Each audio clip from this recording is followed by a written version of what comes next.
21. Siendo aún muy joven Luis XVI de Francia, un astrólogo le advirtió que debía andarse con cuidado el día 21 de cada mes.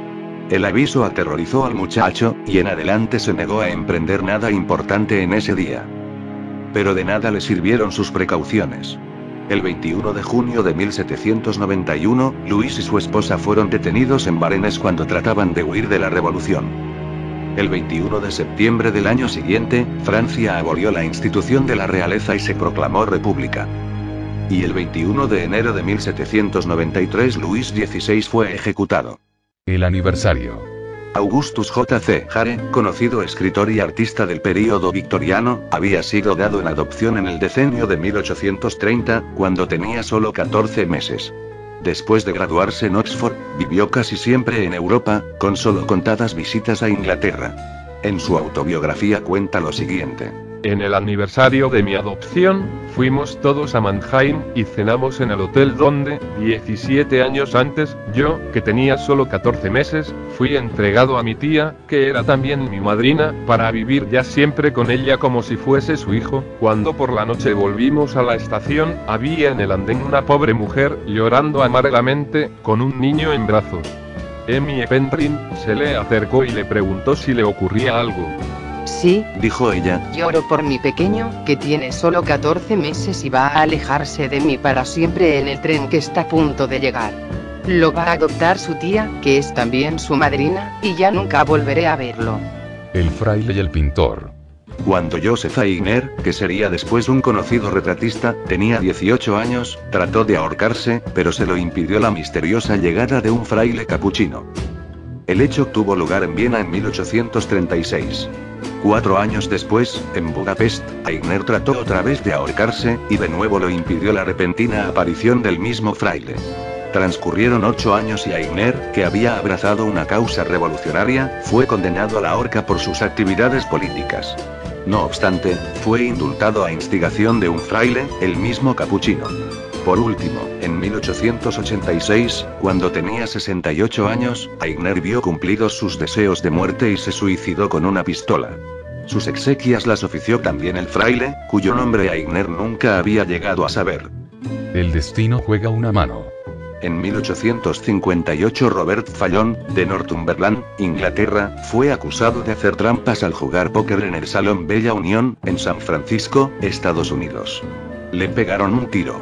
Como se pensaba que el dinero ganado en este caso, $600 al hacer trampas, traía mala suerte, los otros jugadores llamaron al primero que pasó para que tomara el lugar del muerto en la mesa de juego, confiados en que pronto recuperarían el dinero. Sin embargo, cuando llegó la policía, el nuevo jugador había convertido los $600 en $2.200. Cuando la policía pidió los $600, para poder entregárselos a los familiares del muerto, el joven desconocido demostró que era hijo de Fallon y que no había visto a su padre desde hacía 7 años. No hubo secreto. Durante la Guerra Civil estadounidense, trasladaban en tren a un grupo de prisioneros yanquis a un campo de internamiento de Salisbury, en Carolina del Norte. Uno de los que custodiaban el tren era un joven de 17 años llamado Beverly Tucker, encargado de vigilar a un grupo de prisioneros que se pasaban los días cuchicheando en un idioma extranjero. Hablaban el dialecto del cantón suizo del que procedían y estaban proyectando fugarse. En una estación de paso llevaron a cabo su intento, para encontrarse rodeados por las bayonetas de toda la guardia. Habían tenido la desgracia de ser puestos bajo la custodia de Beth Tucker, probablemente el único hombre de todo el ejército confederado que entendía su lengua. El duelista.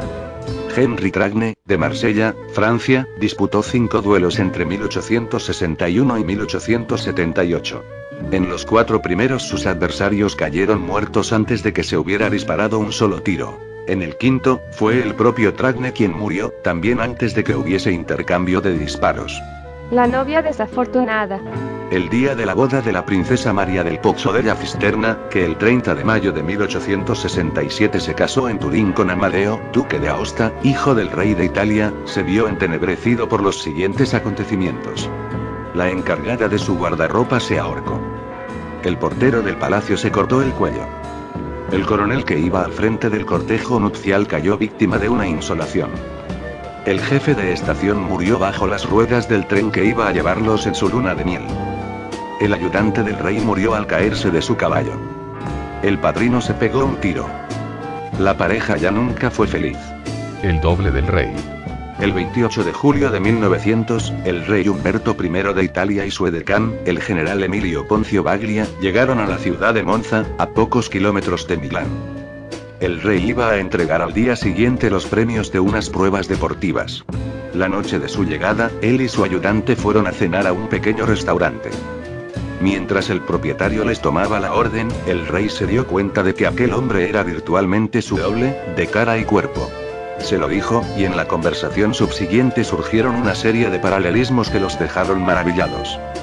Ambos habían nacido el mismo día del mismo año, el 14 de marzo de 1844, y en la misma ciudad, y a ambos les pusieron Humberto. Los dos se habían casado el 22 de abril de 1868, y ambos con una mujer llamada Margarita. Ambos habían puesto a su hijo el nombre de Vittorio, y el día de la coronación del rey, el otro Humberto había abierto su restaurante. El monarca, sorprendido por tantas coincidencias, preguntó al dueño del restaurante cómo era posible que no se hubiesen encontrado antes. En realidad, le dijo su doble, habían sido condecorados juntos por su valor en dos ocasiones. La primera en 1866, cuando él era soldado raso y el rey coronel, y la segunda en 1870, cuando ambos fueron ascendidos, uno a sargento y el otro a general. Con esta última revelación el patrón reanudó sus tareas, y el rey, volviéndose a su ayudante, dijo: Pienso hacer mañana a este hombre caballero de la corona de Italia. Encárgate de que acuda al acto. Al día siguiente, fiel a su palabra, el rey preguntó por su doble, solo para enterarse de que el hombre acababa de morir en un accidente de caza. Asombrado, el rey pidió a su ayudante que se enterara de dónde iba a ser el funeral, para asistir. En ese momento sonaron 3 tiros, disparados por un asesino. El primero falló, pero los otros 2 atravesaron el corazón del rey, matándolo en el acto. Franz Richter repetido.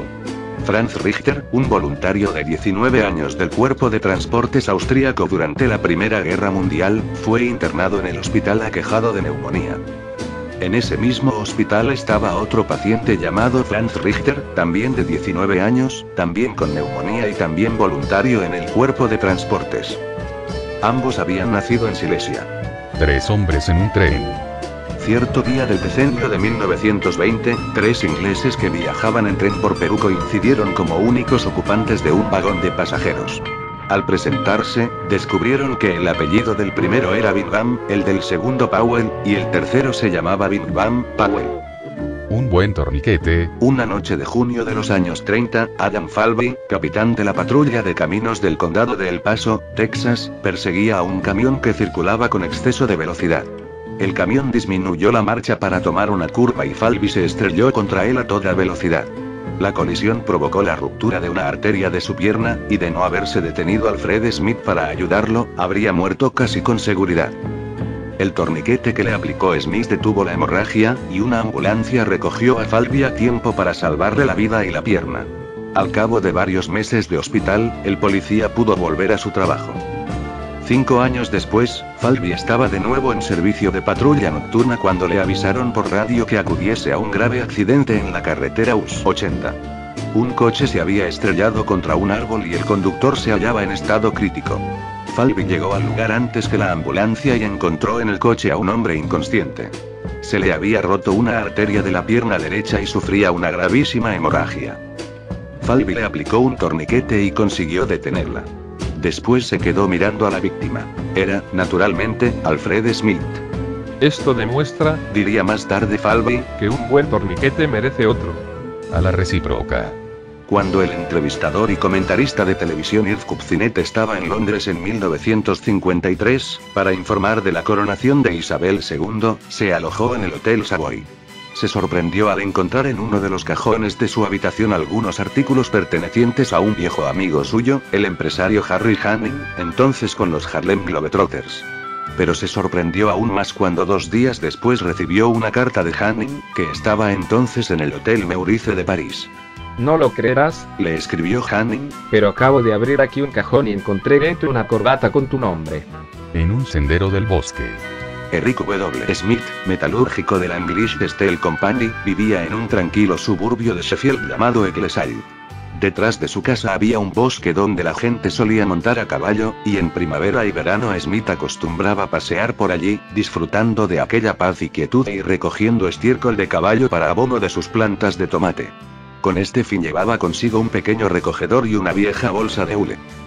Un día, a finales de los años 50, mientras iba tranquilamente por un sendero del bosque deteniéndose de vez en cuando para recoger estiércol para sus tomates, vio que alguien se acercaba lentamente a lo largo del sendero, un hombre que también se detenía para agacharse y recoger algo.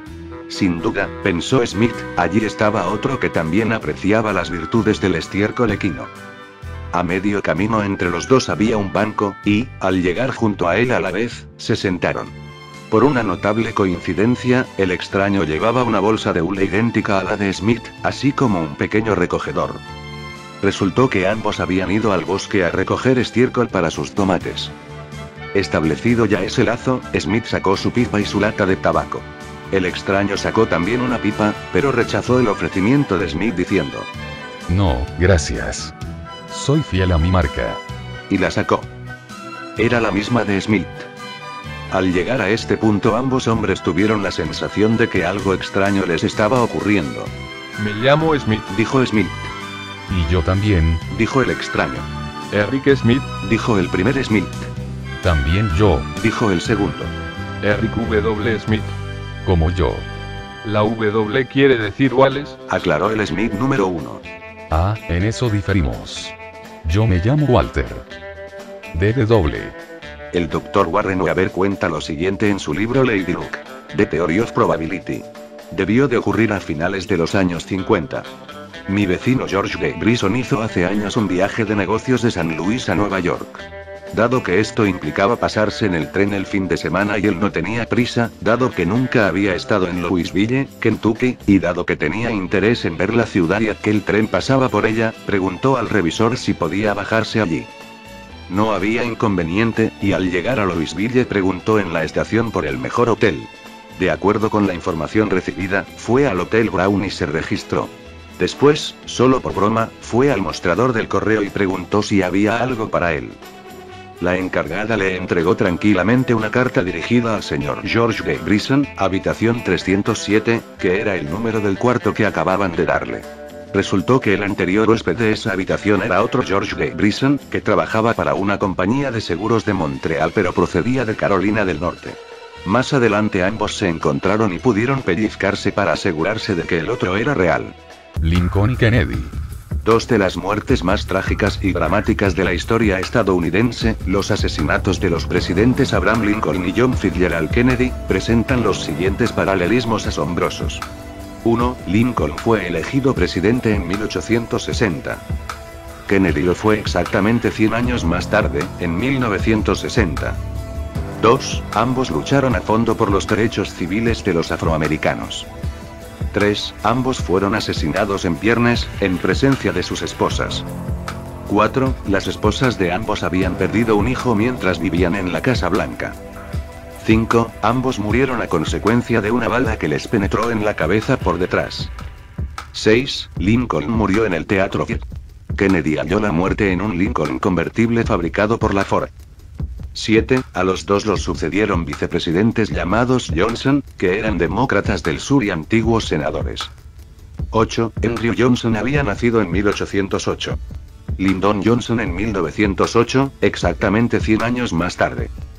9. El primer nombre del secretario privado de Lincoln era John, y el último del secretario privado de Kennedy, Lincoln. 10. John Wilkes Booth nació en 1839 según algunas fuentes. Lee Harvey Oswald en 1939, 100 años más tarde. 11. Ambos asesinos eran hombres del sur de ideas extremistas. 12. Ambos fueron muertos antes de poder comparecer a juicio. 13. Booth disparó sobre Lincoln en un teatro y huyó a un granero. Oswald disparó sobre Kennedy desde un almacén y huyó a un teatro. 14. Tanto Lincoln como Kennedy tienen 7 letras.